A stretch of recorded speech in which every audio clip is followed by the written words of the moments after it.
मूकं करोति वाचालं पङ्गुं लङ्घयते गिरिं यत्कृपात्तमहं वन्दे परमानन्दमाधवम्। श्रीमन्मदनगोपालं वृन्दारण्यपुरन्दरं श्रीगोविन्दं प्रपद्येऽहं दीनानुग्रहकालकम्।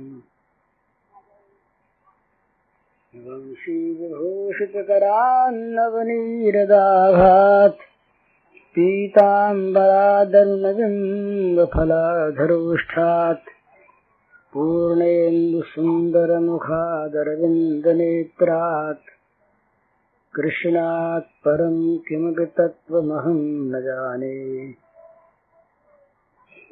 नवजलधरवर्णं चम्पकोद्भासिकर्णम् विकसितनलिनास्यं विस्फुरन्मन्दहास्यम् कनकरुचिदुकूलं चारुबर्हावचूलं कमपि निखिलसारं नौमि गोपीकुमारम्। इत्थं स्वगोकुलमनन्यगतं निरीक्ष्य श्रीकुमारमतिदुःखितमात्महेतोः आज्ञायमर्त्यपदवीमनुवर्तमानः स्थित्वा मुहूर्तमुदतिष्ठदुरङ्गबन्धात् तत्प्रक्षमाणवपुषाद्यथितात्मभोगस्त्यक्तोन्मय्यकुपितस्तफनान् तस्थौ स्वशंससनन्यन्धर्बिम्बिशाम्बरीशः स्तब्धेक्षणोल्कमुखं मुखो हरिमीक्षमाणः तं जिह्वयाद्विषखया परिलेलिहाणम् द्वेषितरालविषादनिदृष्टम् तीरन्नमुं परिससार यथा खगेन्द्रो बभ्रामसोऽप्यवसरं तसमीक्षमाणः।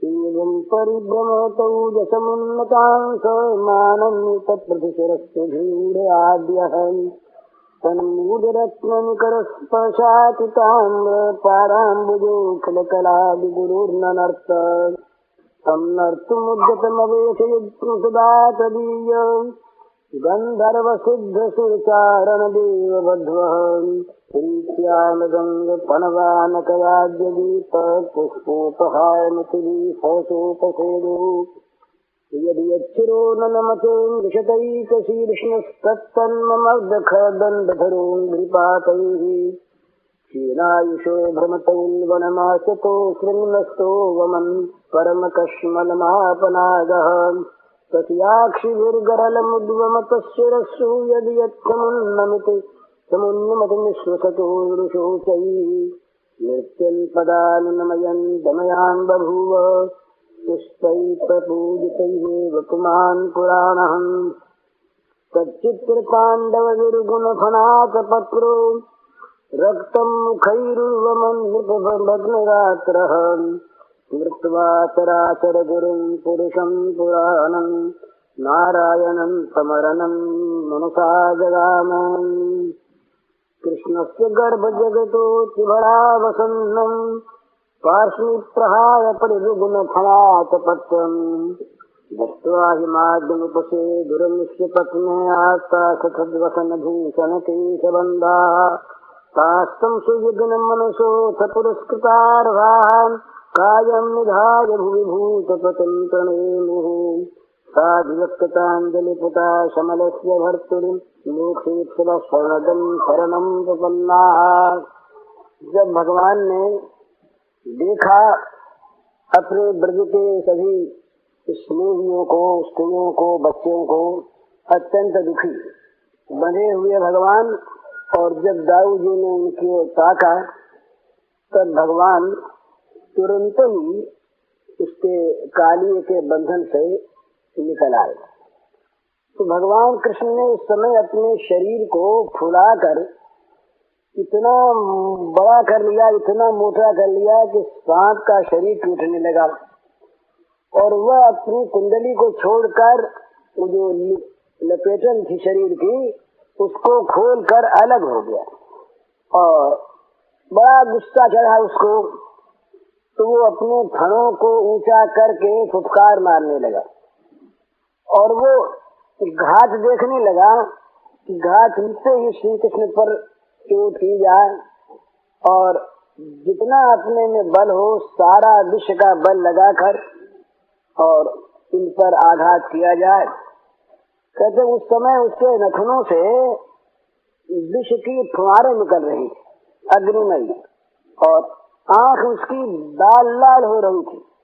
ऐसी मनोभक्ति से दबाया हुआ कोई हांडी का टुकड़ा खपड़ा हो और उसके मुंह से आग की लपट निकल रही थी और वो अपनी दोहरी जीभों को लपलपाता हुआ और अपने होठों के दोनों किनारों को चाट रहा था और आंखों से विष की आग उगल रहा था। भगवान कृष्ण भी उसके साथ खेलने लगे और पैंतरा बदलने लगे, जैसे वो यूं घात लगा था यूं आ जाए, यूं घात लगा था यूं आ जाए। अब वो चारों तरफ भगवान के दौड़े, कभी ये यूं निकल जाए, कभी यूं निकल जाए, कभी यूं निकल जाए। अब इनको तो कोई श्रम हो नहीं और उसका बल क्षीण हो चला बेचारे का। तो अब भगवान के मन में आई कि भाई ये चाहे न समझे पर इसका तो उद्धार करना ही है, इसको अब चरण स्पर्श कराना है अपना। ये एक बड़ी सुंदर बात है, भगवान के समान दयालु कोई नहीं। ये हम लोग समझ लेते हैं और ये समझना ठीक है भाई साधनहीन है, भगवान कैसे प्राप्त होंगे, पर भगवान तो सभी को अपनी प्राप्ति कराना चाहते हैं। ये विष उगलने वाला भगवान के शरीर को जगह जगह से काटने वाला काली नाग कितना कृपा पात्र हो गया भगवान का कि अब भगवान के मन में आया कि इसको बहुत जल्दी अब अपने चरणों का स्पर्श कराना है। ये तो चरणों का स्पर्श करता नहीं, ये तो जीभ से भले ही दांतों से काटना चाहे, पर ये चरणों पर भगवान के सिर लगा दे, ये नहीं करना चाहता, सिर लगाना नहीं चाहता। घात देखता है काटने की, तो लेकिन भगवान से अब रहा नहीं गया, तो ये अत्यंत दुखी हो गया, श्रांत हो गया, तो एक तरफ खड़ा हो गया, सोचने लगा अब क्या करे। तो खड़ा होकर के भी इसका मस्तक झुका नहीं, मदोन्मत्त था ना, जो उन्मत्त होता है मद से वो मस्तक झुकाना नहीं चाहता, तो उसका मस्तक फिर भगवान झुका देते हैं। तो भगवान अपना श्री चरण कमल उसके मस्तक पर स्पर्श करा करके छोड़ेंगे, तो भगवान ने अपना बायां हाथ ऊपर उठाया और कुछ फनों पर हल्की सी थपकी दी, तो स्पर्श करा दिया, मस्तक पर भगवान का हाथ आ गया। वो थपकी देते ही तो भगवान का मैयाओं के लिए, सखाओं के लिए बड़ा कोमल कर स्पर्श, पर काली को प्रतीत हुआ कि मानो न मालूम कितना भार हाथ रखते ही मानो पहाड़ के पार उसके सिर पर रख दिए गए। अपने आप उस भार से काली का सिर झुक गया, नमित हो गया, और इतने में भगवान उछल कर उसके फण पर सवार हो गए, फणों पर सवार हो गए। उन्हें स्मृति आ गई शेष साई की, बोले वहाँ तो सोते हैं आज नाचेंगे, वो तो फणों को फैला फैला करके छाया करता है और आज इसके फणों पर ये अद्भुत नृत्य होगा। तो यद्यपि काली तो अपने सौभाग्य का अनुभव नहीं कर सका उस समय। भाई योगेंद्र मुनिंद्र जिनके चरण कमलों का क्षण भर के लिए स्पर्श प्राप्त करना चाहते हैं, वो स्पर्श काली को अनायास प्राप्त हो गया, तो उसको तो अभी अनुभूति नहीं हुई, पर देवलोक में जय जयकार मच गई, काली नाग की जय, काली नाग के सौभाग्य की जय और भगवान नंद नंदन की जय। कितने कृपालु हैं ये, अयाचित काली नाग ने चाहा नहीं कि मेरे सिरों पर भगवान के चरण कमल टिके, पर टिक गए। देवताओं ने देखा, ओहो इस काली नाग का भाग्य तो बड़ा सराहनीय है। तमाम देवताओं की नजर भगवान के नील सुंदर के चरण कमलों पर टिक गई। कहाँ ये मृदुल भगवान के चरण कमल और कहाँ इस काली नाग के फण। अब महाराज वो लगे नाचने। तो काली नाग के सिरों में फणों में मणियां रही, नागमणि बड़ी सुंदर। तो भगवान के नृत्य से और मणियों का जो अरुणिम प्रकाश था, इससे भगवान के वो अरुण चरण कमल विशेष रूप से अरुणिम प्रतीत होने लगे। लाल लाल भगवान के चरण तल पे थे ही, अब मणियों की आभा पड़ी उन चरण कमलों पर, चरण तलों पर, तो और भी अरुणिम प्रतीत होने लगे। यूं उठे यूं यूं, अब देर न लगे उसमें। तो कहते हैं संसार में जो साधारण नट होते हैं नाचने वाले, वो भी न मालूम कितनी कलाएं दिखाते हैं। डोरों पर नाचते हैं, मिट्टी के पात्रों पर नाचते हैं, पुष्पों पर नाचते हैं, कहाँ कहाँ वो भी अपने दर्शकों को मुग्ध कर देते हैं। और आज तो ये अखिल कला प्रदर्शक। तो भगवान श्री कृष्ण के वो चरण कमल कालिए के फणों पर अखंड सुमधुर तालबंध की रचना करते हुए, और वो पैरों से नृत्य होने लगा। तन्मूर्ध रत्न निकर स्पर्शाति ताम्र पादाम्बुजु अखिल कला गुरु नर्त। अखिल कला के गुरु, जितनी कलाएं हैं सब श्री कृष्ण के कला समुद्र के एक सीकर भी नहीं। तो भगवान लगे नाचने और नृत्य में इन्हें भी बड़ा आनंद आया। तो नीलमणि के बिंबा विडम्बित बिंबा फल भी जिनके सामने अत्यंत लज्जित हो जाते हैं, ऐसे अरुणिम अधरों पर स्मित आ गया भगवान के। भगवान के जो अरुणिम अधर थे, उन पर हंसी की, मंद हंसी की, मधुर हंसी की रेखा आ गई। ग्वाल बाल सब देख रहे हैं और कन्हैया नाच रहा है और नाचता हुआ हंस रहा है। पर डर बड़ा भारी है कि ये सांप के फणों पर नाच रहा है ना, न मालूम फण ऊंचा करके कहीं सांप काट ले। पर जब नाचते देखते हैं तो फिर भूल जाते हैं।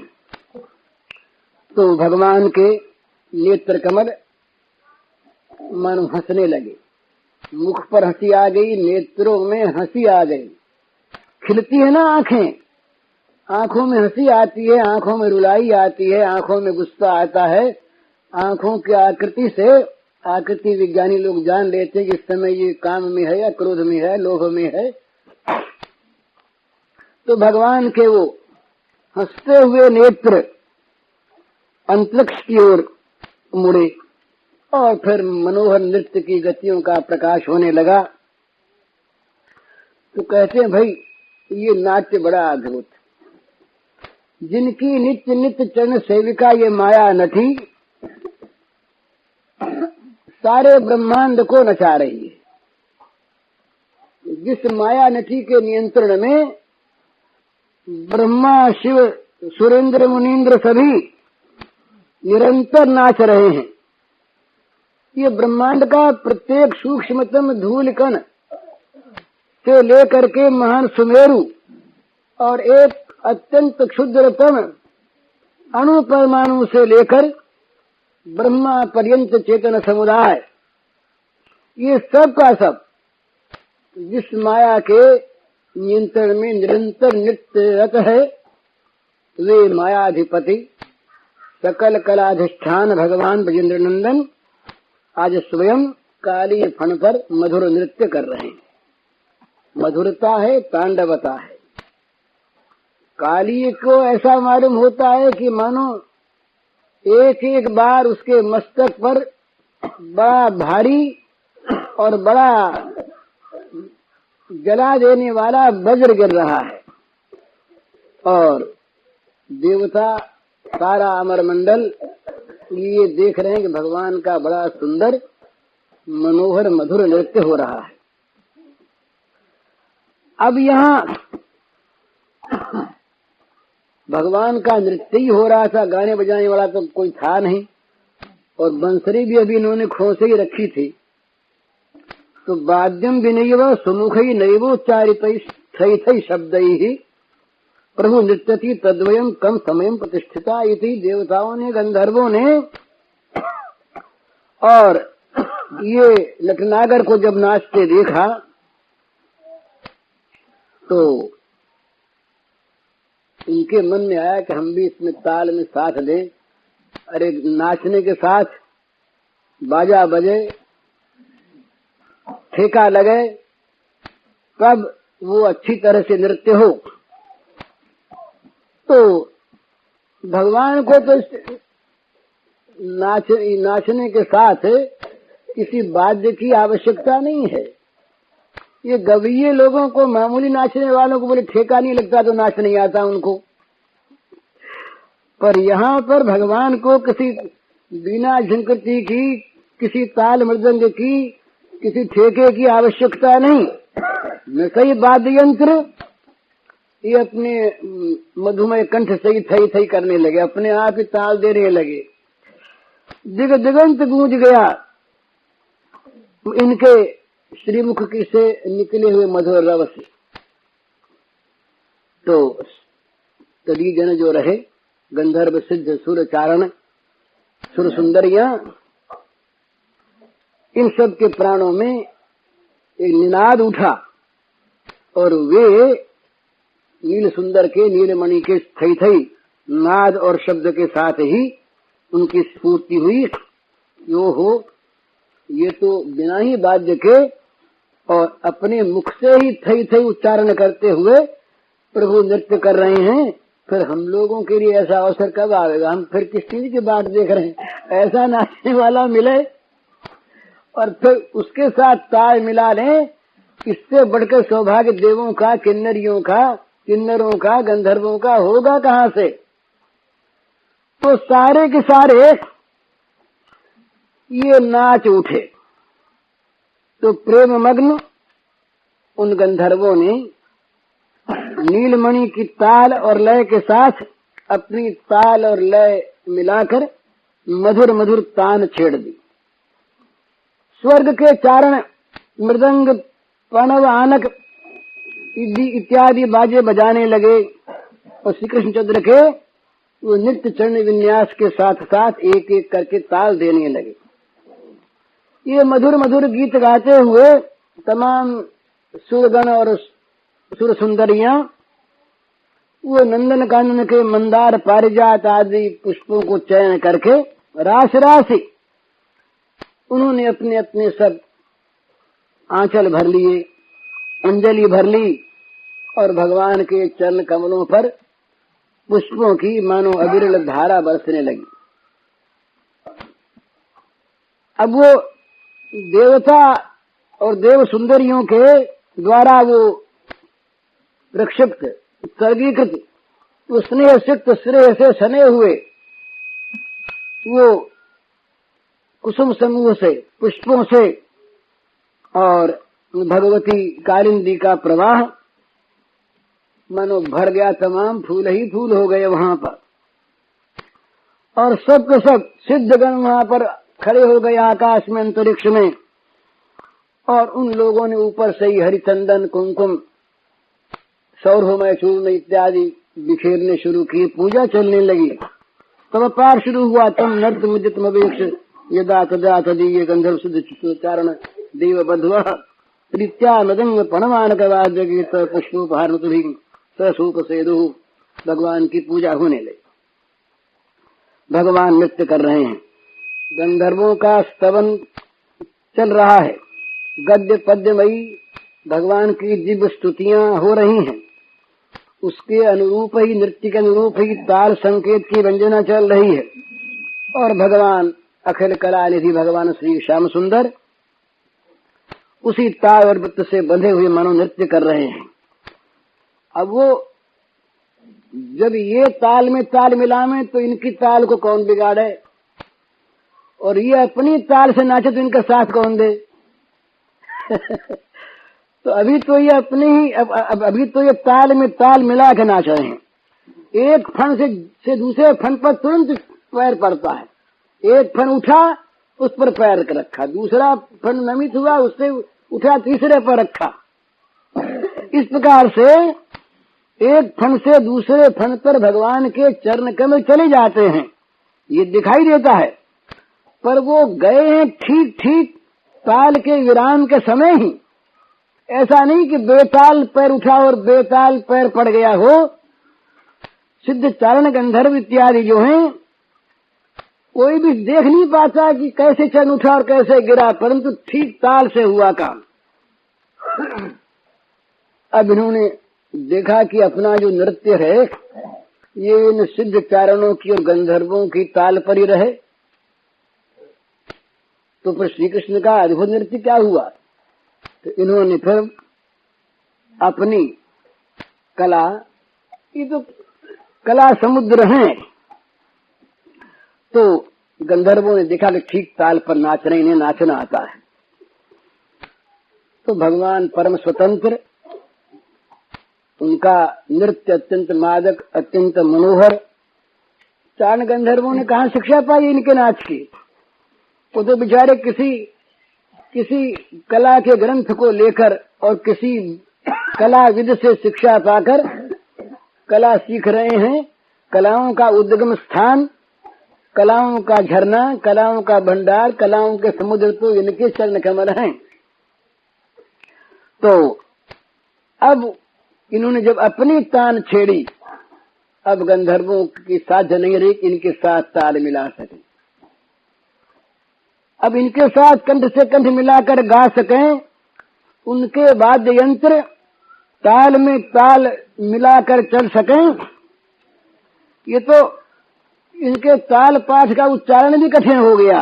निज कल्पितया गत्या नृत्य कृष्णो यथा स्वैरी न तदनुरूपम गातुम प्रतिमत्यपि शेकुहु।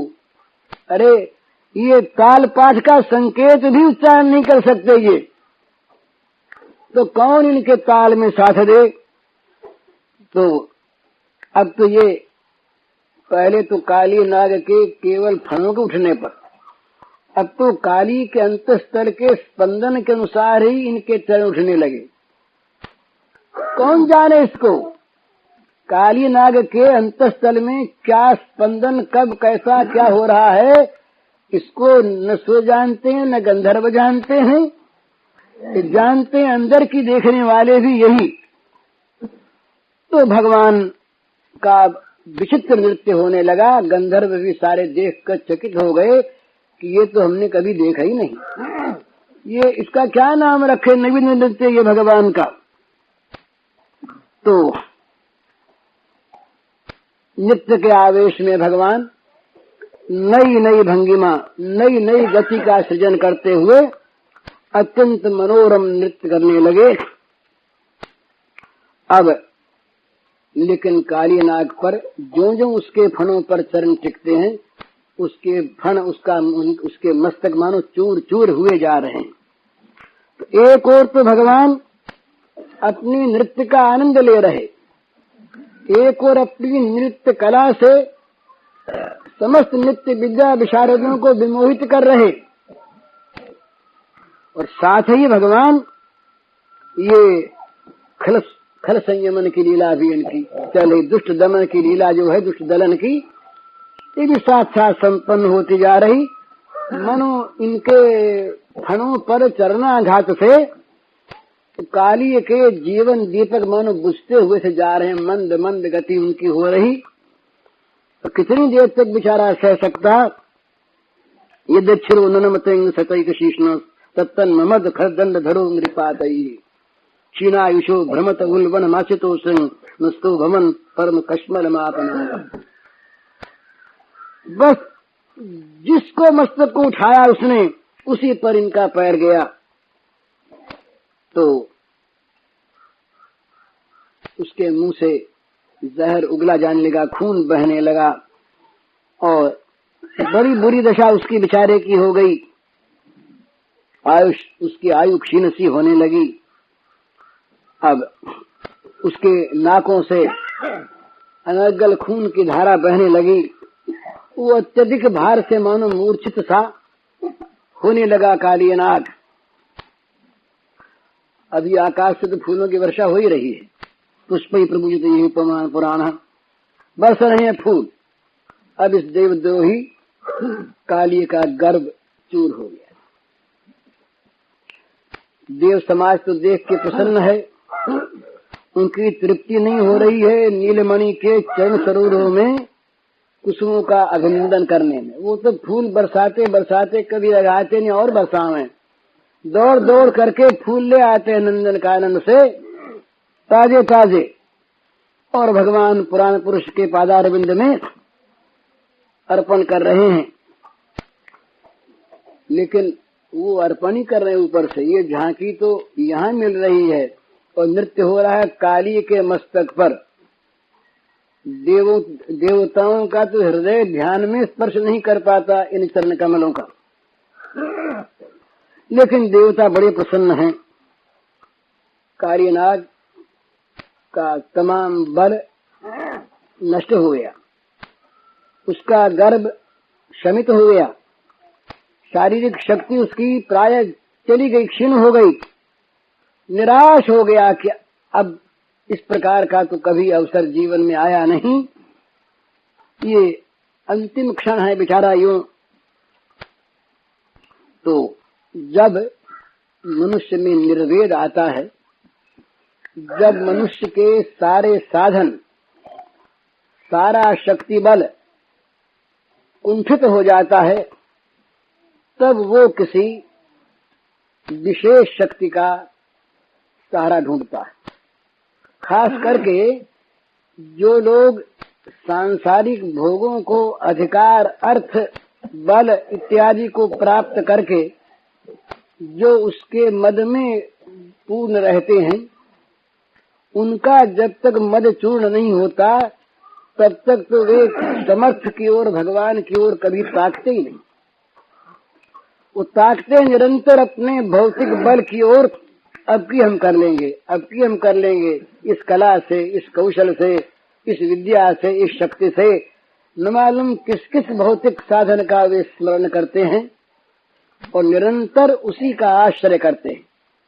और भौतिक बल का आश्रय करने वालों के पास बच जाती दो ही चीज, ऐसा कर लेंगे और जो बाधक होगा उसको नष्ट करेंगे। काम क्रोध परायणा, असुर भावापन्न जो प्राणी होते हैं, जिनके जीवन का संबल होता है केवल सांसारिक प्राणी पदार्थ ही, वे लोग भगवान का आश्रय नहीं करते, भगवान की ओर ताकते नहीं, बल्कि भगवान को भी अपने बुद्धि कौशल से, छल बल से परास्त करना चाहते हैं, भगवान का नाम भी मिटा देना चाहते हैं, यद्यपि उनके मिटाए मिटता नहीं। पर जब भगवान की महती कृपा से उनका बल दर्प चूर्ण होता है, तब उनके हृदय में एक सुअवसर आता है, भगवान के चरण नख चंद्र मणि का आलोक वहां पर आ जाए, उस प्रकाश से उनका अंतस्तर उद्भासित हो उठे, उनके हृदय में भगवत चरणार बिंद नख ज्योति का प्रकाश उजियाला हो जाए, तब वो समय आता है। तो काली का मन, काली की बुद्धि, उसका शरीर, उसकी इंद्रियां, उसके प्राण जब विकल हो उठे, तब उसके हृदय में एक ज्योति जगी और उसी प्रकाश में उसने अब पहचाना कि तेरे सिर पर कौन नाच रहा है। स्मृत्वा चराचर गुरुम पुरुषम पुराणम नारायणम तमर्णम मनसा जगाम। अब शरीर में ये शक्ति तो रही नहीं कि वो स्पंदित भी हो सके। अब वो शरीर अपने आप नमित हो करके, झुक करके भगवान के चरणों में साष्टांग कर ले, उनके चरण सरोजों पर न्यौछावर हो जाए, ये शक्ति भी उसमें अब नहीं रही। अब मानो अंतिम श्वास था, तो मन ही मन भगवान का स्मरण करके वो पुकार उठा। अब वो जो नाग वनिताएं थी, नाग वधुएं, ये पहले अपने आ चुका है कि वो बहुत दिनों से श्री कृष्ण चरणारविंद की अभिलाषिणी थी। ब्रजनंदन जब पधारे उनके नागालय में, उस समय उनको देख करके उनके चित्त में बड़ा आकर्षण तो हुआ, हर्षोत्फुल्ल हो गया उनका हृदय, परंतु वे पहचान नहीं सकी। उनके मन में यही आया कि बच्चा छोटा सा कितना सुकुमार, कितना मोहन, कितना मनोहर, और ये हमारा पति कितना क्रूर निर्दय, ये अभी अगर जाग जाएगा तो इस बच्चे के प्राण नहीं रहेंगे। तो बच्चे के प्राण रक्षा के लिए उसकी मोहनी सूरत पर न्यौछावर होकर के इन नाग वधुओं ने उससे कहा बच्चे से कि भैया तुम जल्दी भाग जाओ, ये जग न जाए हमारे स्वामी, तुम जल्दी भागो। पर वो तो भागने के लिए आया ही नहीं था, वो तो आया था कृतार्थ करने के लिए, भागता कैसे? तो भागा नहीं। उसके बाद ये लीला संपादित हुई, सारा का सारा बल दर्प चूर्ण हो गया। अब अकस्मात उन नाग वधुओं के हृदय में भी एक आलोक, एक प्रकाश जाग उठा। उन सब ने देख लिया कि हमारे चिर जीवन के जो आराध्य प्राणाधार हैं वही तो ये हैं। परंतु साथ ही उनकी दृष्टि गई अपने पतियों की ओर, अपने पति की ओर, तो देखा कि ये तो अब महाप्रयाण का समय उपस्थित मालूम होता है। अत्यंत शक्तिहीन हो गया सारा शरीर, जिसके एक एक श्वास से, श्वास की फुटकार से तमाम जल उद्वेलित हो उठता। वो मानो निश्वास सा हो रहा है, जड़ सा हो रहा है, स्पंदन शक्ति उसमें नहीं, हिलडोल नहीं सकता वो। इस प्रकार की अवस्था जब उन्होंने देखी तो वे नाग वधुएं एक और भगवान के चरण प्रांत को पाकर पहचान कर कृतार्थ हो रही, और मन में आश्वासन भी आ रहा कि जिन भगवान के चरण का स्पर्श काली के मस्तक ने प्राप्त कर लिया, वो काली तो सदा के लिए सुरक्षित हो गया।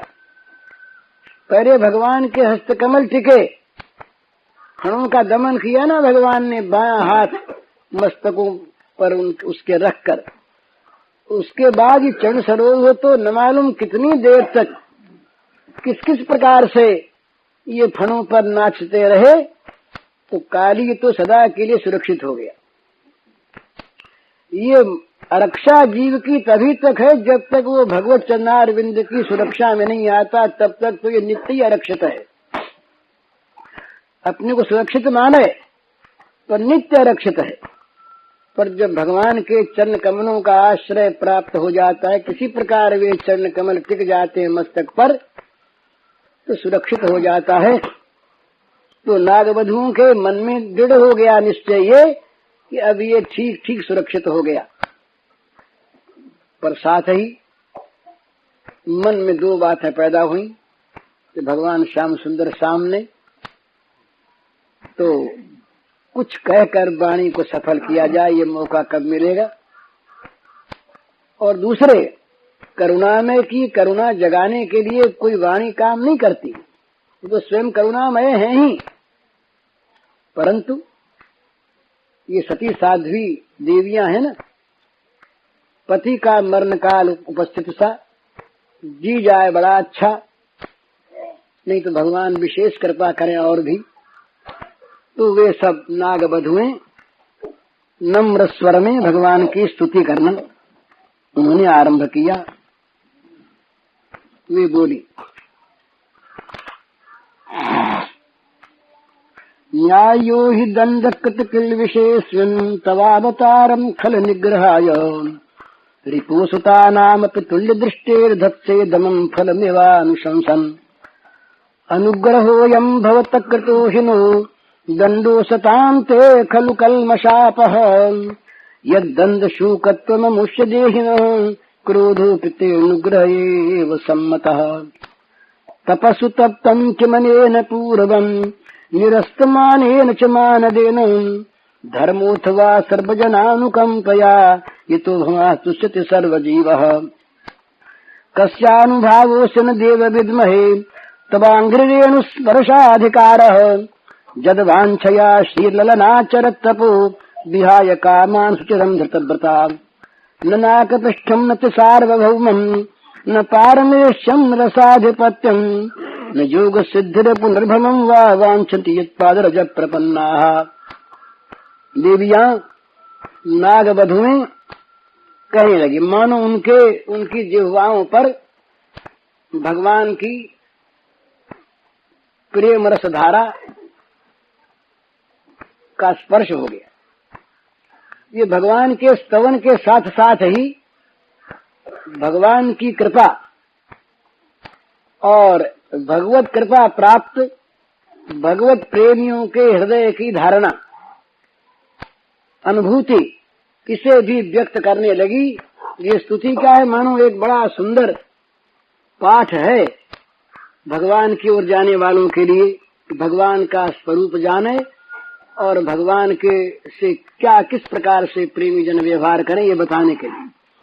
तो नाथ पत्नियां बोली, महाराज ये तो सर्वसिद्ध बात है, सब जानते हैं कि आपका यह अवतार हुआ ये दुष्टों के दमन के लिए, दुष्टों को दंड देने के लिए, और जो अपराधी हो उसको दंड देना उचित ही है, खल निग्रह के लिए आपका अवतार। लेकिन महाराज ये आपके दंड में और औरों के दंड में बड़ा अंतर है। दूसरे लोग किसी को दंड देते हैं तो वो दंड देते हैं शत्रु मानकर, उसके द्वारा उसके प्रति मन में विपरीत बुद्धि रखकर। पर आपका दंड कैसा है, जैसे माँ बच्चे को मारे।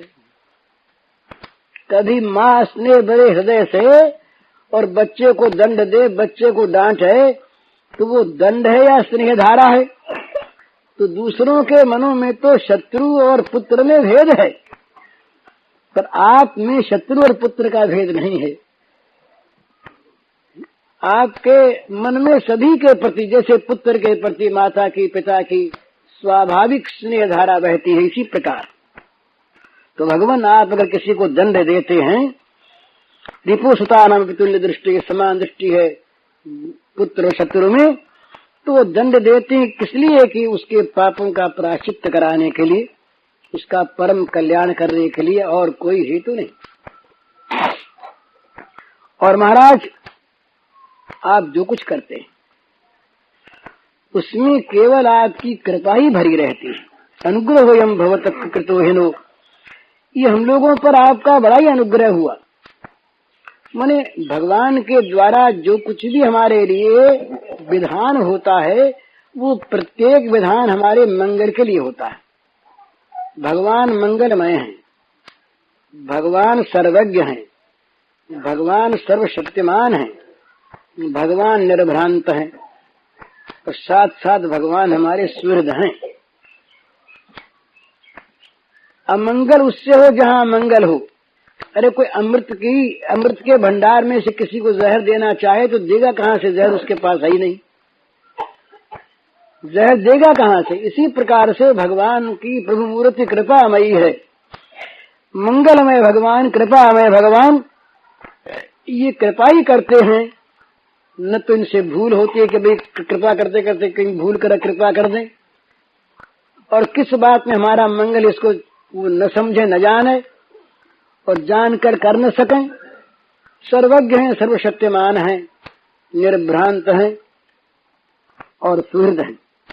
तो वो कहती है कि भगवान आपका हम लोगों पर अनुग्रह ये हुआ, ये आपका कृपा प्रसाद ही है। दुष्टों को जो आप दंड देते हैं उनके सारे पाप कलमश को आप हर लेते हैं। ये सर्प के, ये जो सांप हमारा पति, इसके अपराधी होने में तो कोई संदेह नहीं, बड़ा अपराधी है। न अपराधी हो तो सांप ही क्यों बनता? सर्प की योनि ही अपराधी होने से इसको मिली। परंतु महाराज हम लोगों ने ये समझ लिया, हम जान रही हैं कि आपका जो ये क्रोध है ये अनुग्रह है। निश्चित क्रोधोपिते अनुग्रह एवं सम्मतः, आपका जो ये क्रोध है ये भी आपका अनुग्रह है, ये हम लोगों ने जान लिया, समझ लिया। तो बोले महाराज हम लोगों को भी कुछ गर्व होता है, और इस सर्प के जीवन पर भी हम लोगों को गर्व होता है। हम लोगों को ऐसा मालूम होता है कि अवश्य ही पूर्व जन्म में इसने, यहाँ तो बड़ा मानी, और वहां वो मान रहित होकर दूसरों का सम्मान करते हुए इसने कोई बहुत बड़ी तपस्या की थी। भगवान के लिए तप करने वालों में दो बात होनी चाहिए, भला स्वयं अमानी हो, दूसरे को मान दे, और जो कहीं भक्ति के ही मान में आ जाए, अभिमान में आ जाए, उसकी भक्ति जाती रहती है। बोले हम प्रेमी और सारे अप्रेमी, हम भक्त और सारे अभक्त। ये भक्तों में भी इस प्रकार का जब गर्व आता है तो भक्ति देवी हटने लगती है। भक्त तो होता है टिना जब सुनिए चेन तरोरी वशिष्ठुना अमायना मान देना। तो वो नाग वध में कह रही है कि भगवान, हम लोगों को ये मालूम होता है कि अवश्य इस सर्प ने पूर्व जन्म में स्वयं मान रहित होकर दूसरों का सम्मान करते हुए कोई बड़ी भारी तपस्या की है, अथवा इसने सब जीवों पर, सब जनानुकंपा, सब जीवों पर दया करके इसने कोई बड़ा भारी धर्म किया है।